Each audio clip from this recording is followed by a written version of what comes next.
우크라이나군이 쿠르스크에 스톰 섀도우 미사일을 쐈다 그랬죠. 지금 쿠르스크에 북한군이 들어가 있죠. 여기에 북한군이 500명가량이 그 미사일 한 방에 죽어버렸다 라는 얘기고, 우리 국정원에서도 이게 첩보가 있어서 면밀히 파악 중이다 라고 사실상 확인 비슷한 얘기를 해줬습니다. 물론 러시아군도 18명이 사망하고 33명이 부상을 당했어요. 이게 사망자와 부상자 통계가 이런 게 일반적이거든요. 뭐 18명 사망에 33명 부상, 내지는 뭐 하여튼 사망자 숫자가 더 적은 게 일반적인데 500명 사망에 2명 부상, 이건 진짜 좀 어색하긴 해요. 어쨌거나 부상자는 장교 2명과 여군 1명이다 라는 것인데, 북한군이 문제는 우크라이나입니다. 우크라이나가 여기 이렇게 돼 있고, 이쪽이 지금 러시아가 점령한 점, 그 다음에 이쪽이 지금 우크라이나군과 러시아군이 싸우는, 사실은 러시아가 진격해가고 있는 제1전선, 그 다음에 이쪽에 수미에서 쿠르스크 쪽으로 넘어가 있는 요 까만 요만큼, 굉장히 별로 안 되죠. 요만큼이 이제 쿠르스크 전선, 제2전선이 되겠고, 북한군은 그동안 여기에 들어가 있는 걸로 얘기가 돼 있었단 말이에요. 그런데 북한군이 거기만 있는 게 아닌데 딴 데도 많아요. 마리우폴이라고, 여기 이제 그 우크라이나 전체를 통틀어서 굉장히 중요한 항구가 2개가 있습니다. 이쪽에 이제 오데사라고 있어요. 오데사는 지금도 이제 그 러시아의 공격은 받고 있는데 우크라이나 수출 항이, 오데사가 망가지면은 이제 전 세계적인 식량 공급에 차질이 생기는 거예요. 그런가 하면 또 하나의 주요 항구가 러시아 점령지에 있는 마리우폴이라는 곳인데, 이게 말하자면 마리우폴은 지금 현재 전선에서는 약간 후방 전선이에요. 여기에도 북한군이 목격이 됐고, 그런가 하면은 지금 최전방 전선이 어디냐면 여기에 하르키우라는 곳이 있습니다. 하얀 데 안에 있죠. 그러니까 여기 빨간 데가 러시아 진영인데, 사실은 여기는 러시아 진영 영토로 거의 사실상 이거는 휴전을 한다 그러면 100% 이건 러시아 영토로 넘어가는 부분이고, 문제는 이 하얀 지점을 어떻게 할 것이냐 갖고 지금 땅 따먹기 싸움을 하고 있는 건데, 하얀 지점이 말이 좋아 하얀 지점이 지금 한 이만큼까지, 하르키우까지 전선이 들어가 있고 러시아군이 하르키우를 포위하고 있어요. 근데 이 최전선에서도 북한군이 목격이 됐다. 이건 여기서도 제2전선, 제1전선의 최전선, 제1전선의 후방. 이건 북한이 전천으로 참전하고 있네? 이거는 여기서 사람이 보이면 이쪽에도 조만간 투입이 된다는 얘기인가? 전망이 나오는 거죠.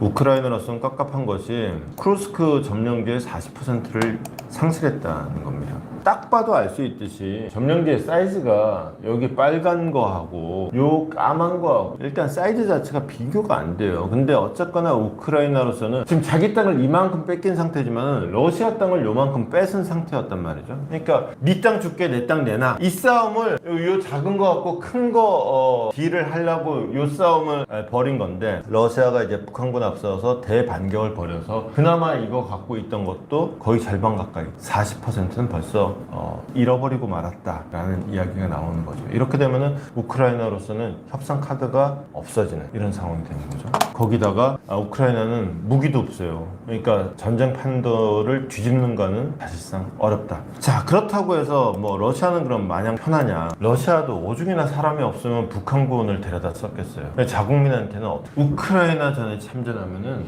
빚 탕감이죠. 빚을 얼마 탕감하느냐? 신병들 대상인데 최대 1억 3천만 원까지. 러시아도 경제가 지금 굉장히 안 좋아요. 1억 3천만 원짜리 일자리가 없어요. 러시아는 물론 물가가 살인적으로 비쌉니다. 1억 3천만 원의 실제 구매력이 이제 우리가 생각하는 거하고는 좀 다르긴 한데, 어쨌거나 돈 줄게 군대와, 그것도 돈 많이 줄게, 1억 3천만 원. 그러니까 특히나 이제 우리나라도 마찬가지지만은 젊은 사람들은 일단 써야 되잖아요. 그 빚내서 쓴단 말이에요. 갚아주고 군대 와서 팔자 고쳐라, 새 출발해라, 그런가 하면은 이제 참전했다가 사망자가 나올 거 아니에요. 지금 정확한 통계는 아니지만은 지금 우크라이나 전쟁을 시작한 이후에 러시아 병사 중에서 전사자가 한 60만에서 70만 명 정도 봅니다. 어마어마한 숫자입니다. 전쟁터에서 사망자가 60만, 70만? 상상이 안 가죠. 이거는 진짜 러시아 정도 되는 나라니까 이게 성립이 되지. 근데 이게 숫자가 많은 게 물론 비극이고 반대 여론이 많아야 되는 건데, 이게 엉뚱한 효과가 있더라. 이 사망자들한테 유족 보상금을 주는 2억씩. 이 사망자들이 집에 있을 때 2억을 벌지를 못하는 사람들이에요. 근데 이 사망자가 죽으니까 집에 2억이 떡하니 생겼어. 근데 그렇게 2억이 생긴 집이 60만이야. 갑자기 전쟁의 한복판에 씀씀이가 커지고 돈의 흐름이 좋아지고 돈에 데스노믹스라는 이름이 붙어. 죽음을 먹고 사는 경제의 논리예요. 러시아는 지금 데스노믹스에 빠져버렸다. 이거를 좋다고 해야 될 일인지, 어쨌거나 러시아로서는 그동안 이런저런 문제가 많았는데 이걸로 좀 돌파구가 되는 측면도 있다라는 거. 어쨌거나 지금 현상에서는 이번에 오레시니크라고 어마무시한 거 하나 쐈죠. 지구상에서 이걸 요격할 수 있는 무기는 없다라고 푸틴이 자신했던. 근데 핵무기 위력을 갖고 있다면서 이제 대량 생산하겠다 그러면서 핵 위협을 하는 거예요. 그러니까 여기에다가 핵을 실어서 보내면은 이 요격도 못하는데 니네 어떡할 거야? 단디해라 라는 강력한 경고인 거예요. 다만 경고만 한 거예요. 폭발물은 탄두를 그냥 빈탄두로 실어 보낸 거예요. 폭탄을 없이. 겁은 주는데 시비는 걸리지 않던 상태가 되는 거죠. 결국은 트럼프의 취임을 앞두고 지금 그 우크라이나하고 러시아의 수싸움 이 계속되는 상황이 되겠습니다.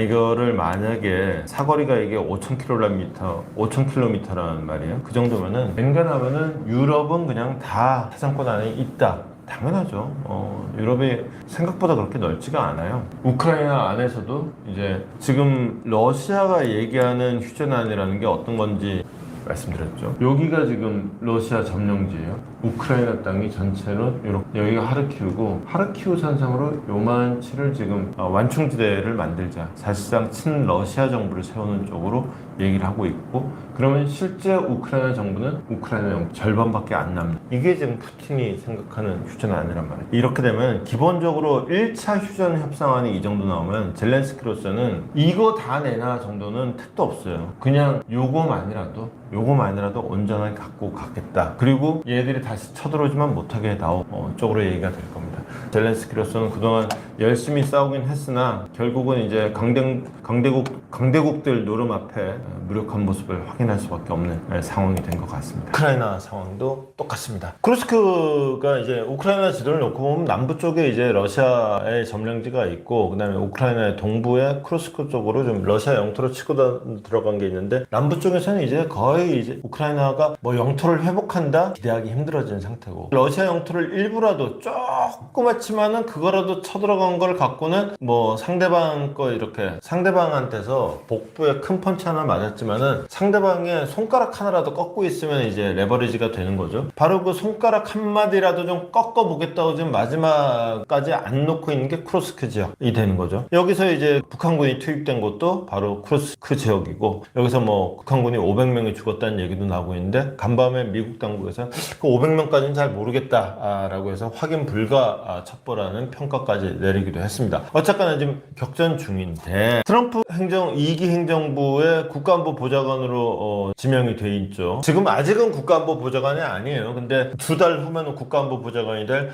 마이클 월츠라는 하원 의원이에요. 지금 현재는 이 사람이 전 하원 의원인가 현직 하원 의원일 거예요. 이 양반이 이제 그 폭스뉴스, 지금 이제 앞으로는요, 지금 트럼프 행정부 하에서는 여러분들 그 기본적으로 영어를 편하게 하신다 그러면은 CNN을 가끔 영어 공부하느라고 보는 분들 있죠. 근데 폭스뉴스를 이제 보시면은 진짜 정책 당국자들도 폭스뉴스에 출연하는 걸 더 선호할 것이고, 그리고 실제로 이제 그 트럼프 행정부의 움직임을 아는 데는 폭스뉴스가 더 정확하거나 좀 정통할 가능성이 높죠. 그래서 지금까지 혹시 CNN에 관심 있게 보셨더라도 폭스뉴스를 좀 애용해달라, 애용하는 게 좋을 거다. 뭐 저하고 이해관계는 없습니다. 근데 참고로 알아둘 것은 CNN에 비해서 폭스뉴스가 템포가 훨씬 빠릅니다. 말 정말 빨리 해요. 제가 CNN을 보면서 꼭 그렇진 않지만 예컨대 한 반 정도 알아들었다 그러면은 폭스뉴스를 보면서는 반도 못 알아들었던 것 같아요. 정말 빨리 말해요.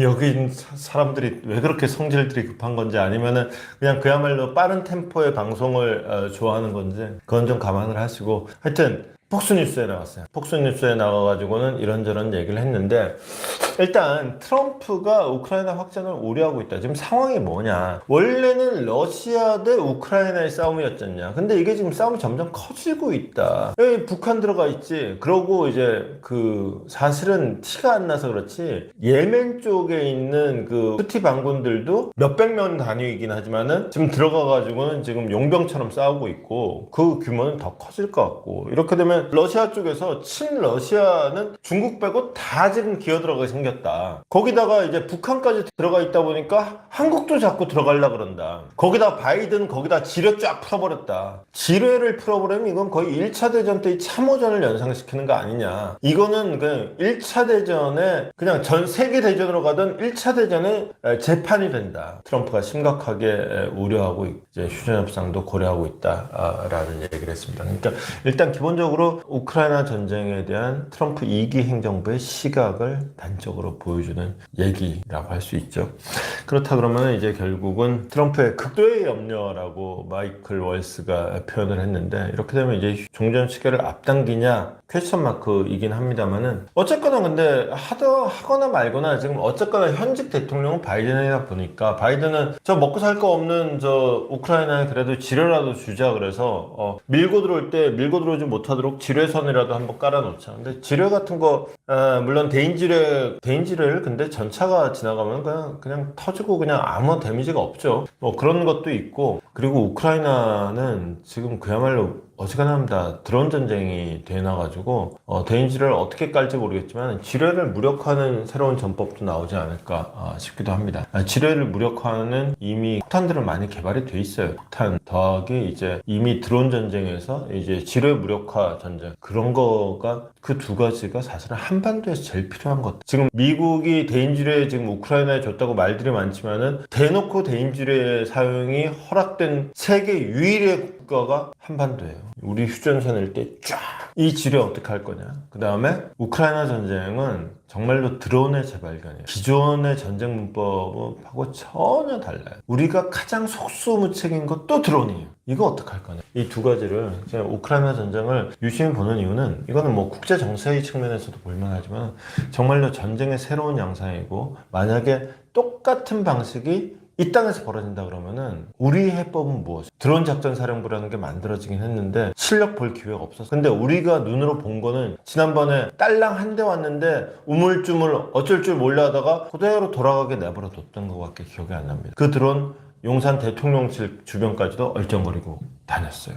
그 격추 하나 못 시킨 게 우리의 실력인. 이거 어떡할 거냐. 우크라이나도 만만치가 않습니다. 에이테크스 미사일이 이제 브란스크 쪽으로 한번 갔다가 무기고 몇 방 날렸다고 우크라이나는 발표했는데, 러시아는 안 맞았지롱이라고 반박을 했단 말이에요. 그 다음에 이제 중간에 영국산 스톰 섀도우를 쏴가지고 뭐 어쩌고 저쩌고, 이제 그러면 스톰 섀도우는 좀 아팠던 모양이죠. 그랬더니, 왜냐면 스톰 섀도우는 전투기를 타고 가갖고 쏘기 때문에 사거리가 더 멀죠. 그러니까 이제 러시아에서는 그 이름도 희한한 그 신형, 지구상에 아무도 요격하지 못하는 미사일을 발사해서 너 진짜 까불면 정말 죽는다, 너 지금 정신 안 차릴래? 이렇게 된 거예요. 그랬더니 우크라이나가 여기서 쫄리는 모습을 보이면은 이제 미래가 없죠. 그래서 에이테크스 미사일을 또 한 번 쏩니다. 또 한 번 쏜다고 해서 한 발을 쏜 게 아니에요. 8발을 쐈어요. 8발을 바바바바박 쐈는데, 이번에 어디로 쐈느냐? 쿠르스크에 있는 공군기지로 쐈어요. 러시아 공군기지 쐈는데, 이번에도 러시아의 첫 반응은 뭐 제대로 뭐 쐈더라? 우리가 하늘에서 다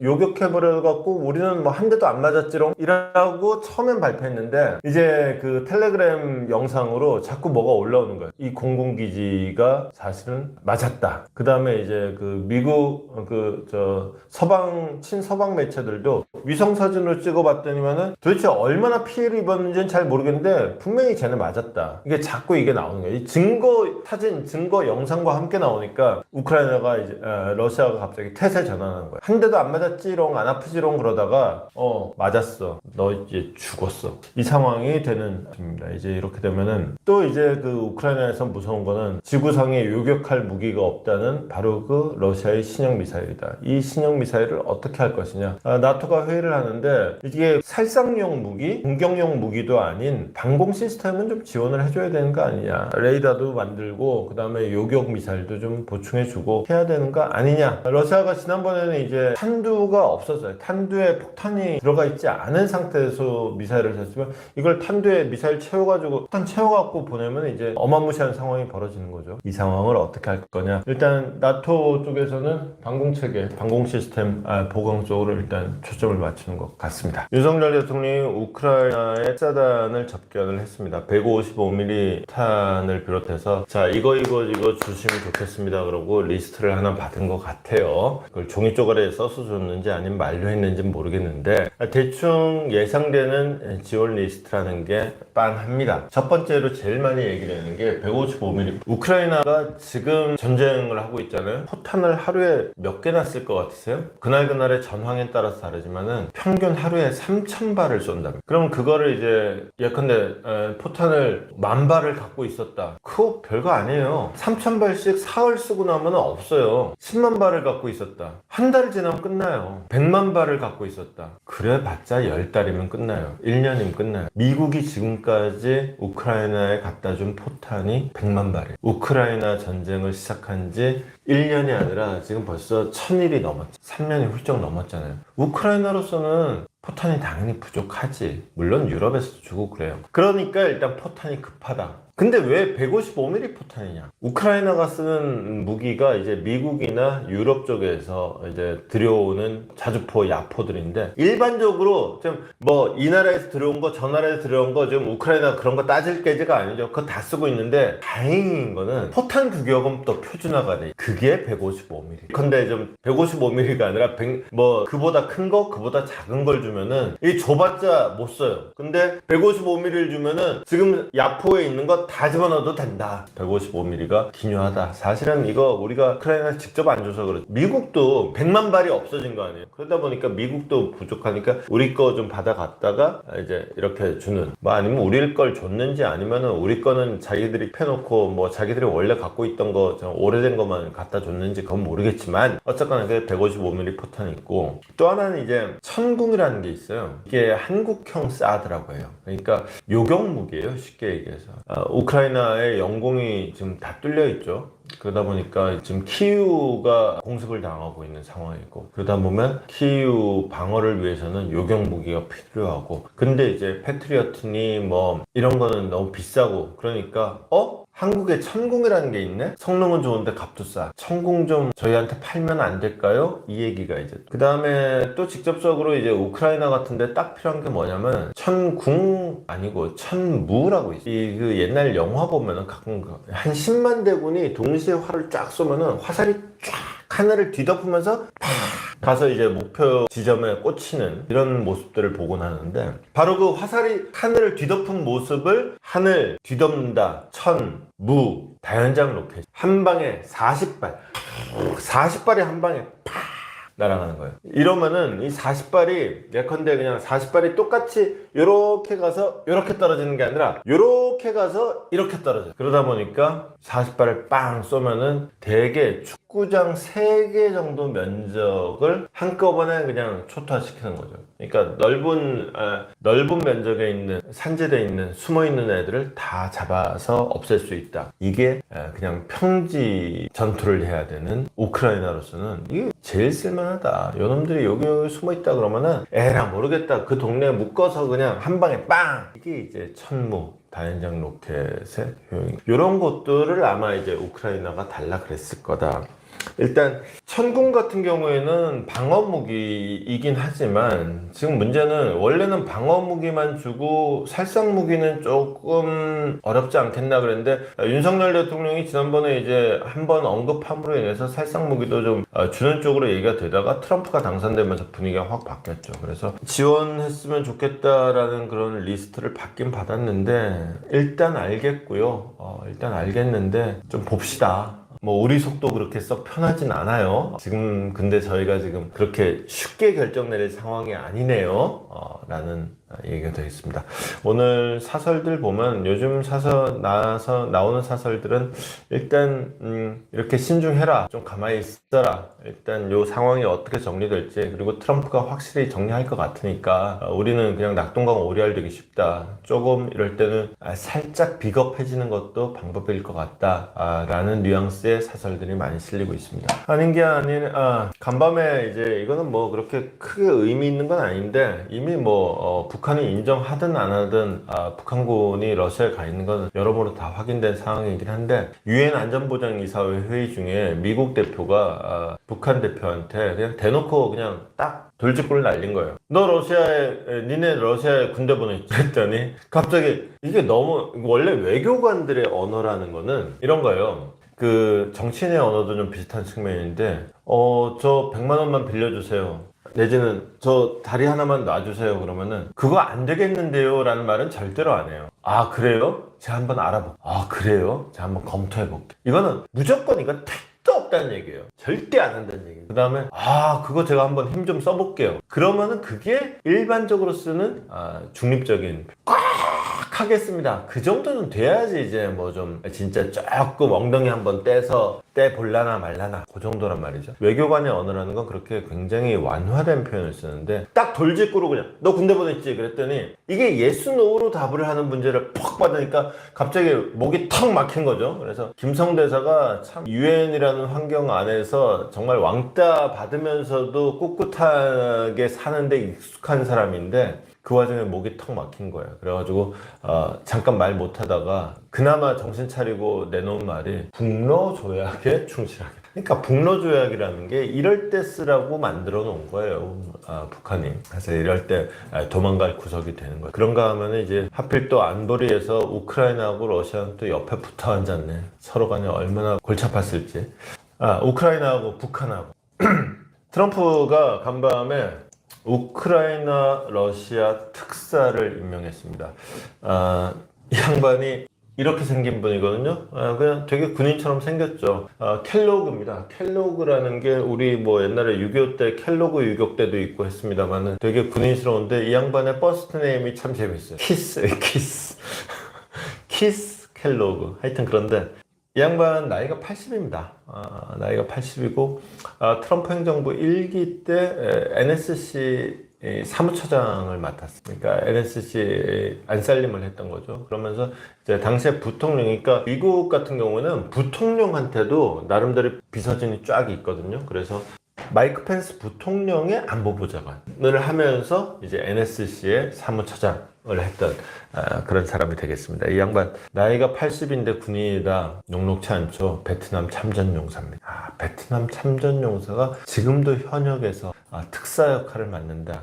대단한 건데 어쨌거나 트럼프 1기 행정부에서 활동을 하기도 했고 그 다음에 트럼프가 대통령 그만둔 다음에도 친트럼프 싱크탱크에서 계속 활동을 했기 때문에 이제 이 중책을 맡은 건데 어쨌거나 이제 특사라는 기본적으로 그래요. 이제 결국 대통령의 특사다, 대통령 특사다 그러면 대통령의 뜻을 가서 전달하는 거죠. 그걸 이제 얼마나 대통령의 뜻을 잘 관철시키냐는 거는 그 다음 문제인 것이고 어쨌거나 군인 출신을 특사로 임명해서 이제 그야말로 우크라이나 전쟁을 끝내려는 움직임에 이제 첫 단추를 꼈다. 트럼프가 선거 기간 중에 누구누구 했던 말이 뭐냐? 내가 대통령 되면 24시간 안에 이 전쟁 끝낸다 그래. 그 24시간 안에 끝낼라 그러면은 지금부터 이제 바닥 정리를 좀 해야 되겠죠. 판 정리를 좀 해야 되겠죠. 그러다 보니까 이제 특사도 임명하고 아마도 본인의 성과를 빨리 내기 위해서 조만간에 교통 정리를 시작하지 않을까 싶습니다. 이렇게 되면 우리가 우크라이나에 갖는 어떤 불확실성도 어떻게 보면 조금 일찍 해소될 수도 있는 여지가 있는 거죠. 다만 그 기대를 하기에는 아직은 좀 성급한 측면이 있는 것이 푸틴이 그렇게 만만치가 않아요. 푸틴이 트럼프는 틈날 때마다 푸틴하고 그렇게 친한 척을 하는데 정작 푸틴은 트럼프 취임식에 특사 파견을 안 한다. 생면부지 모르는 사람도 남의 잔치집 가면은 그래도 뭐 봉투 안에 얼마 안 넣더라도 그래도 봉투라도 하나 넣고 오고 그러는 법인데 그러고 밥 한 끼 얻어먹고 오고 그러는 법인데 이거는 뭐 되게 절친인 척 하더니 정작 중요한 일을 갑자기 비싸게 튕겨 나 그날 좀 트럼프의 생각과 달리 24시간 내 해결이라는 게 쉽지는 않다. 지금 가뜩이나 나오는 게 푸틴으로서는 믿질 게 없는 방안. 근데 푸틴은 그걸로도 여전히 목이 마르다, 배가 고프다라는 거죠. 사실은 우크라이나가 전쟁의 가장 큰 피해자이긴 하지만은 푸틴도 사실은 이번 전쟁으로 필요 이상으로 너무 많이 잃었어요. 일단 자국군 사상자만 70만 명이에요. 이게 적은 숫자가 아닙니다. 대한민국 군대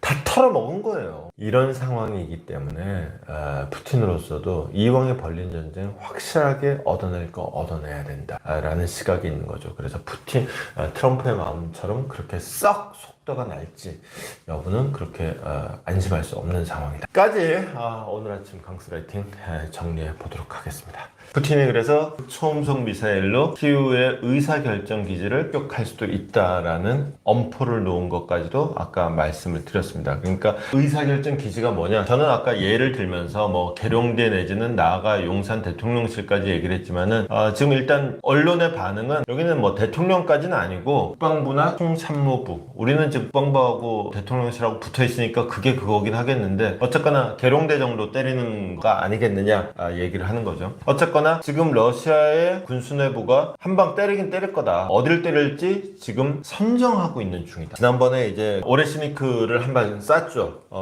근데 이제 그 탄두에 폭발물을 안 넣은 상태로 쐈죠. 이제는 진짜로 제대로 한 방 때려주겠다. 폭약 잔뜩 넣고 제대로 때려주겠다. 이렇게 얘기를 한 건데 지금 이게 이스타나가 우리 유럽 쪽으로 그 비행기 타고 가다 보면 쭉 가면 카자흐 상공을 지나면은 알마티 뭐 이스타나 이런 게 좀 지도에 가끔 보이죠. 거깁니다. 중앙아시아. 여기서 이제 그 옛날 소련 사람들하고 이제 회의를 하면서 한 얘기인데 이런 얘기를 해요. 옛날 소련 속담에 그런 게 있었대요. 오늘의 일기, 소련 농담에, 속담이 아니라 소련 농담에 이런 게 있었답니다. 오늘의 일기예보입니다. 오늘 낮에는 모든 것이 가능합니다. 라는 게 있었대요. 그러니까 우리나라도 뭐 일기예보가 아니라 일기중계, 날씨 예보가 아니라 날씨 중계라는 평가를 들을 정도로 기상청의 예보가 안 맞는다고 불만들이 많지만 옛날 소련은 진짜 심했나 봐요. 그러니까 일기예보입니다. 오늘은 비가 올 수도 있고 맑을 수도 있고 눈이 올 수도 있고 태풍이 올 수도 있고 모든 것이 가능합니다. 그러면 절대로 안 틀리겠죠. 그거를 하면서 푸틴이 한 말이 그거예요. 지금 러시아는 모든 것이 가능하다. 그 모든 것은 이 모든 것이. 바이든이 실제로 이건 공식 발표가 아닙니다. 근데 뉴욕타임스 보도예요. 바이든이 물러나기 전에 저대로 두면은 저기 우크라이나는 완전히 휴지조각되고 트럼프가 우크라이나를 그냥 걷어찰 거다. 우크라이나가 스스로를 지킬 수 있게 핵을 갖다 주면 어떻겠느냐는 제안을 할 거다는 보도가 나왔어요. 이제 갈 때까지 가는 거죠. 이제 그 장거리 미사일 중거리 미사일 러시아로 쏠 수 있게 하고 거기다가 지뢰도 깔게 해주고 이제 핵까지 갖다 주면 이제 미사일 사거리를 좀 긴 것까지 갖다 주게 되면은 푸틴이 가장 겁나는 시나리오가 되는 거예요. 그 미사일이 지금은 기껏해야 크루스크라든가 이렇게 국경 지역으로 미사일이 떨어지고 있지만 핵을 갖고 있는 미사일이 모스크바로 날아올 수 이렇게 되면 이제 난리가 나는 거죠. 그렇게 되면 그 상황을 좌시하지 않겠다. 그러니까 우크라이나가 핵을 쓰면이 아니라 그리고 핵을 가지면이 아니라 핵 보유를 시도하면 모든 무기로죠. 핵 보유 시도까지도 모든 무기로죠. 핵 가지려는 노력만 해도 핵으로 때려버리겠다. 라는 그 초강경 언급이 지금 나온 그런 상황이 되겠습니다. 그러면서 하는 얘기가 뭐냐면은 푸틴이 굉장히 답지 않게 굉장히 인자한 미소를 짓고 있죠. 왜 그러냐면 무기체계 설명을 좀 했습니다. 자, 그래 뭐 우크라이나가 미국산 에이테크럼스를 우리한테 쐈어? 에이테크럼스에 딱 똑같은 게 우리한테 이스칸데르가 있어. 이게 쌤쌤이야. 근데 우리한테는 오레시니크가 있어. 지구상에 요격할 무기가 없어. 극초음속이야. 마하 10이야. 이거 마하 10이 없잖아. 근데 마하 10으로 날아가는 걸 어떤 놈이 이걸 요격을 할 거냐. 레이더에 잡히기도 전에 벌써 떨어지는데 거기다가 이건 파괴력도 세요. 이거를 하나 떨어지면 이게 운석이 하나 떨어지는 거야. 운석 하나 떨어지면 거기 호수 생긴다. 너 키이우 한복판에 호수 한번 만들어 볼래? 이 정도의 강경한 협박까지 나온 거죠. 그러면서 덧붙인 말이 뭐다. 그래 우리한테는 니네가 에이테크럼스를 쏘면 우리한테는 이스칸데르가 있어. 근데 우리가 오레시니크를 쏘면 니네는 뭐가 있어? 니네는 없어. 궁금하면 맞아봐. 고 생각할래? 아니면 지금 잘 생각할래? 딱 여기까지가 이제 푸틴의 압박이고 다만 그거는 우크라이나를 향한 압박이고 미국을 향해서는 전혀 또 스탠스가 달라졌죠. 트럼프는 해결사다.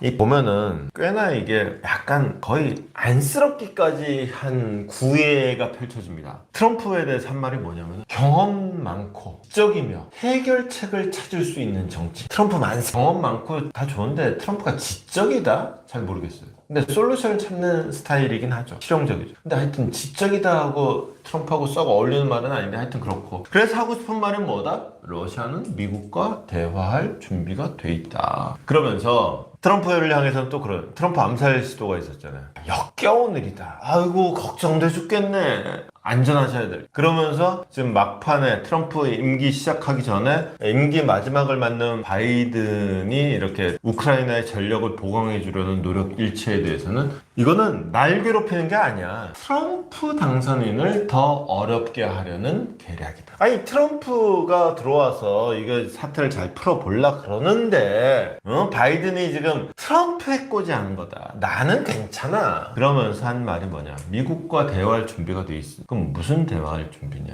결국은 이제 휴전이죠. 그러면서 이건 전쟁이란 말을 안 쓰죠. 왜냐하면 이제 그 자기 영토에서 자기 군대가 움직인다고 표현하기 때문에 그래서 군사활동이라고 얘기합니다. 그 군사활동을 종결하는 조건은 변하지 않았다라고 해요. 그 군사활동 종결의 조건이 뭐냐. 러시아 점령지 내에 우크라이나군 일단 첫 번째 우크라이나의 나토 가입 포기. 일단 나토에 들어가는 거 막는 게 제일 그 다음에 두 번째는 러시아 점령지 내 우크라이나군 철수. 이거는 실제로 점령지 상태에서는 거의 들어간 게 없기 때문에 이거는 별 문제가 안 되고 그 다음에 우크라이나 4개주 이양. 그 4개주가 뭐냐면 사실상 이게 현재 현재 러시아의 우크라이나 내 그 점령지하고 동일해요. 4개주가 제일 큰 게 이제 도네츠. 지금 크게 보면은 대충 요 정도가 지금 러시아가 점령한 지역이죠. 요 아래쪽, 요쪽인데. 근데 실제로 군사작전이 벌어지고 있는 건 그거보다 더 북쪽으로 이제 하르키우도 포위 공격하고 있고 요 라인으로 지금 군사작전이 벌어지고 있는 거예요. 근데 지금 4개 주를 이양해 달라는 거는 여기 이제 도네츠크, 자포리자, 그 다음에 요쪽으로 그 거의 강변 쪽으로 이제 헤르손이라는 동네가 있습니다. 여기까지. 그 다음에 그 루안스크라고 있거든요. 여기쯤 있습니다. 지금 점령지 쪽을 다 내놔라. 이러면은 전쟁 끝내주고. 그러면은 이제 우크라이나로서는 러시아 영토로 내주고 여기는 중립지대로 그냥 완충지대로 사실상 뺏기고 관할권을 행사하지 못하고 우크라이나는 요만큼으로 영토 반쪽으로